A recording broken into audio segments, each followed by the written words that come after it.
Uma coisa muito importante de ser entendida é que o sucesso, ele é interno. Ele se expressa depois.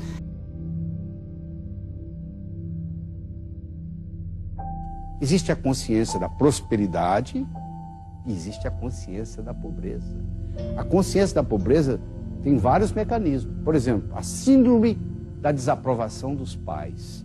Eu não posso ganhar muito dinheiro porque eu vou humilhar meu pai. Meu pai é pobre, como é que ele vai vir na minha casa, vai visitar a minha mansão? Olha que coisa interessante.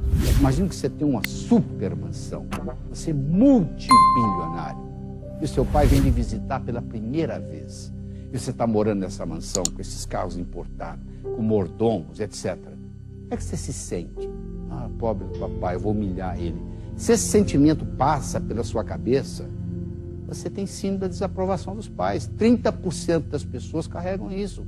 Eu tenho que melhorar, tenho que ser um pouquinho melhor de vida do que os meus pais, mas eu não posso ser muito melhor, senão eu humilho ele.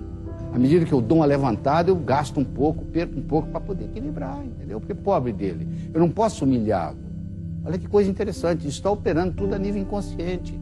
Outra coisa que eu quero conversar com você é sobre o dinheiro herdado. O dinheiro herdado, na maioria das vezes, é um grande problema. Alguém teve que morrer para você colocar a mão no dinheiro. Principalmente se é um dinheiro que você não participou, você não ganhou nada, você não estava nem aí para a empresa do seu pai, da sua mãe, e de repente ela morre, você recebe uma bolada que você não contribui em nada. Aí você, no seu inconsciente, está registrado assim, ó, meu pai e minha mãe teve que morrer para colocar a mão nessa bolada. Se você não fizer um trabalho psicológico, esse dinheiro vem e ele começa a prejudicar você. Porque você começa a se sentir culpado de ter esse dinheiro. Então você quer gastá-lo o mais rápido possível para se livrar dele. Porque ele traz um sentimento de culpa, porque ele está com a conotação de morte. Então isso tudo tem que ser analisado. E uma coisa que nós já falamos aqui, eu vou falar de novo, né? Dívida como condição de vida, que isso é muito comum. A pessoa, quanto mais ela ganha, mais ela acha de modo de gastar. Se você dobrar o salário dela, ela dobra a dívida. Se você triplicar o salário, ela triplica a dívida. Essas pessoas, quanto mais elas ganham, pior para elas. Porque mais elas vão dever. Porque elas têm dívida como condição de vida. E, em geral, a falta de perdão. Perdoar, antes de ser um sentimento de amor, é um ato de inteligência. Só não perdoa quem é burro. Você perdoar o seu pai não significa que você tem que morar com ele, nem ligar para ele todo dia, não. Significa o seguinte, que foi feito, o que aconteceu, aconteceu, fim de papo. Toca a sua vida que eu vou tocar a minha, não vou carregar nenhum ressentimento. Espero que você não carregue também. Lava a sua alma com relação ao passado e se prepara para esse grande futuro que está aí esperando. Tornar possível o impossível. O que é o impossível? É aquilo que ninguém faz até que alguém faça. Roger Bannister foi o primeiro ser humano a correr uma milha em menos de 4 minutos. Até então, ele, estudante de medicina na Inglaterra, até ele correr a milha em menos de 4 minutos, era impossível o ser humano correr uma milha em menos de 4 minutos.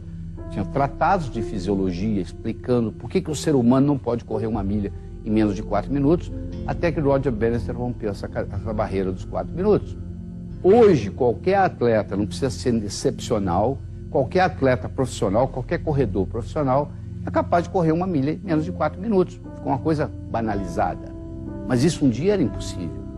Você já imaginou o que levava uma caravela atravessando o Atlântico? E você já pensou se você entra hoje num avião supersônico? Como é que é fácil? Quer dizer, uma coisa que era praticamente impossível, com a ajuda da tecnologia, se tornou simples. A tecnologia, ela não é boa nem ruim. Ela ajuda a transformar o impossível no possível quando bem usada. Ela vai depender de quem está usando. Mas se você vai contra a estrutura, é complicado. Você quer ver, ó? Tenta afundar uma bola de futebol cheia de ar. Acha que você consegue? Por quanto tempo? Vai chegar uma hora que a sua mão vai doer, você vai soltar a bola. Sabe por quê? Porque a estrutura de uma bola de futebol cheia de ar é para flutuar e não para afundar. Uma barra de chumbo, a estrutura é para afundar na água e não para flutuar. Se você quiser segurar a barra de chumbo na superfície da água, você vai cansar. Se você quiser segurar a bola de futebol no fundo da piscina, vai chegar uma hora que você vai cansar e vai soltar. A estrutura determina a função. Você entra na sua casa todos os dias por a porta naquele lugar que a porta está. Você podia até entrar pela janela, mas é mais complicado. Você entra por onde está a porta. Quando você for sair, eu vou prever que você também vai sair por aquela porta. Então, para você fazer uma modificação, transformando possível aquilo que é impossível, muitas vezes você tem que modificar a estrutura. Às vezes você tem que modificar a própria estrutura psicológica. Porque no momento que você modifica a sua estrutura psicológica, você não precisa de força de vontade.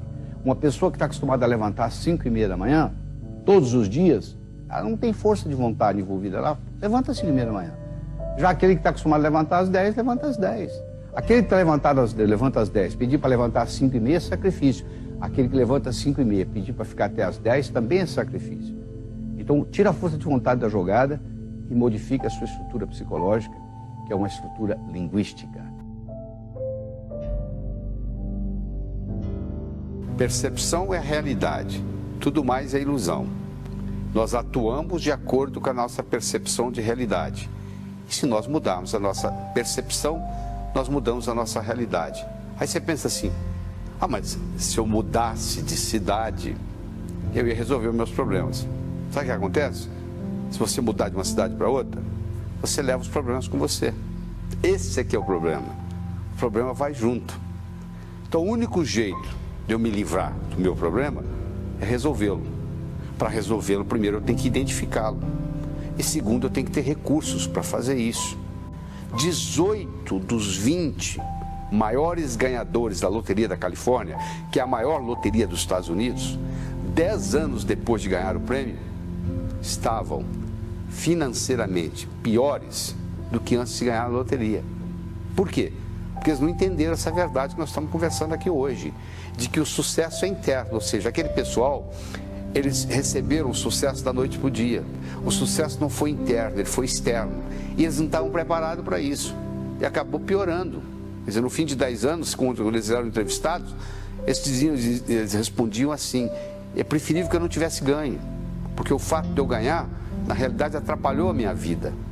Foi muito bom na hora que eu ganhei, mas depois os problemas começaram a aparecer, começaram a surgir, eu não soube administrar aqueles problemas, porque eu não estava preparado para eles. Muitas vezes a pessoa não está preparada para o sucesso. Então, se você quer um sucesso duradouro, se você quer que ele cresça organicamente, você tem que fazer uma preparação interna. Quer dizer, a semente, quando é plantada, no dia seguinte ela não vira planta, não é verdade? Você tem que colocar num terreno fértil e dar tempo ao tempo. No processo do sucesso é a mesma coisa. Quer dizer, você tem que plantar num terreno fértil, nós temos que preparar esse terreno para a ideia que vai vir e esperar que aconteça. Então, cada conversa que nós estamos tendo vai fazendo uma diferença. E de grão em grão, a galinha enche o papo. Nosso direito à ambição, isso faz parte do ser humano, faz parte do espírito humano crescer. Somos ambiciosos por natureza. Ambição não é a mesma coisa que cobiça, são coisas diferentes. A ambição saudável é você crescer e deixar que os outros cresçam. Existe uma palavra japonesa chamada Kaizen. Toda uma filosofia montada nessa palavra, que é a melhora contínua. O Japão, em 1945, Hiroshima, Nagasaki, tudo destruído. Hoje, per capita, está entre os 5 melhores do mundo. O que trouxe o Japão, um arquipélago de mais de 3.000 ilhas, você imagina o que é gerenciar um arquipélago, a essa posição. A filosofia Kaizen, melhora contínua, só que nós nos acomodamos. A gente atinge um platô, um platô, e acha o seguinte, tá bom, a gente não continua nesse processo. Você imagina se você tiver um processo constante de melhora, todo dia melhora um pouquinho, todo dia melhora um pouquinho, todo dia melhora um pouquinho. E isso muitas vezes não depende de nenhuma experiência, educação formal, não. Uma coisa é educação formal, é você ter o colégio, você ter o diploma.